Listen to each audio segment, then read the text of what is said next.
keuangan terdiri dari lembaga-lembaga keuangan yang mengkoordinasikan tindakan penabung dan juga peminjam.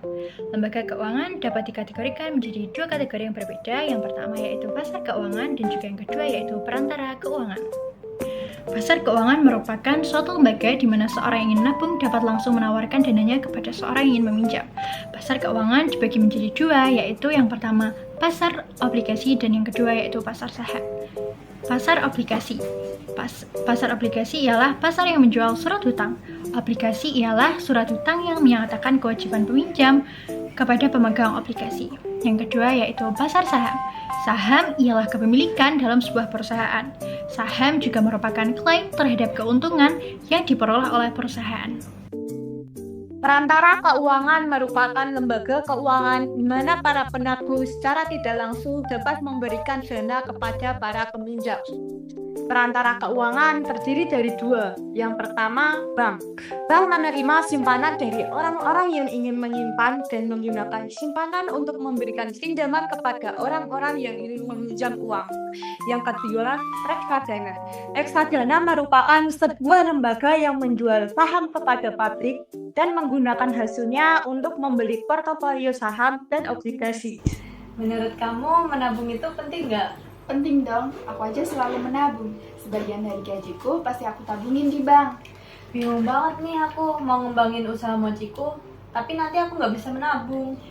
Padahal kita bisa loh menabung sambil ngembangin usaha yang kita punya. Gimana tuh caranya?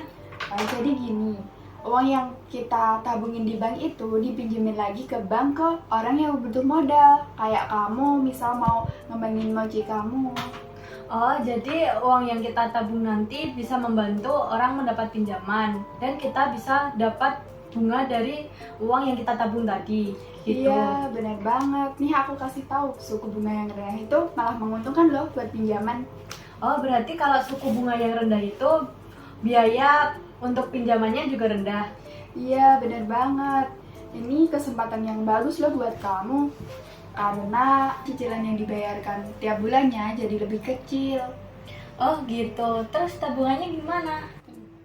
Kalau suku bunga rendah, bunga yang kita dapatkan juga kecil. Tabungan itu bisa bantu bank buat nyediain ke orang yang butuh pinjaman. Jadi besar manfaatnya bagi perekonomian. Walah, gitu toh. Iya, bener banget. BTW guys, kalian udah tahu belum arti tabungan dan investasi? Yuk simak videonya. Tabungan adalah kelebihan dana yang dimiliki oleh seseorang yang nantinya akan disimpan pada lembaga keuangan yang digunakan untuk membeli saham atau obligasi perusahaan.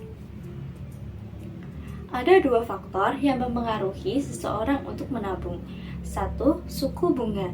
Semakin tinggi suku bunga, semakin besar pula keuntungannya. Dua, pendapatan. Semakin besar penghasilan seseorang, maka semakin besar pula keinginannya untuk menabung. Investasi merupakan upaya yang bertujuan untuk menambah stok atau kekayaan. Investasi menyangkut kepada pembelian modal baru, seperti bangunan dan peralatan. Faktor-faktor yang mempengaruhi seseorang untuk berinvestasi. 1. Pendapatan. Semakin besar pendapatan, biasanya semakin besar pula porsi yang bisa diinvestasikan. 2. Situasi ekonomi. Jika keadaan ekonomi sedang lebih baik, biasanya orang-orang lebih semangat untuk berinvestasi. Tetapi, apabila sedang krisis, orang-orang juga akan berhenti. 3. Ingin mendapatkan keuntungan. Ini adalah alasan paling klasik. Nah, investasi juga bisa menjadi cara buat dapetin profit dari uang yang kita punya. Tabungan dan investasi dalam PDB dituliskan dengan rumus berikut. Di mana secara rumus dalam segi perekonomian, pada perekonomian tertutup membahas tentang konsumsi, investasi, dan belanja pemerintah. Sedangkan pada perekonomian terbuka ditambah dengan ekspor dan impor. Contoh peristiwa. Apabila ada peristiwa boikot produk pro-Israel, maka apa yang terjadi dengan kurva investasi? Peristiwa tersebut dapat diselesaikan dengan 3 step Mankiw. Yang pertama, kurva apa yang bergeser? Kurva yang bergeser adalah kurva I atau investasi. Boikot produk pro-Israel dapat mempengaruhi investasi dengan menyebabkan penurunan minat investor. Yang kedua, bergeser kemana, yaitu bergeser ke kiri. Dan yang ketiga, apa dampaknya? Dampaknya yaitu investor yang awalnya berencana untuk menginvestasikan dananya ke perusahaan yang bekerja sama dengan Israel, mungkin akan mengubah rencana mereka karena tekanan sosial yang timbul dari boikot, sehingga menyebabkan pergeseran kurva investasi ke kiri dan menyebabkan penurunan keinginan berinvestasi.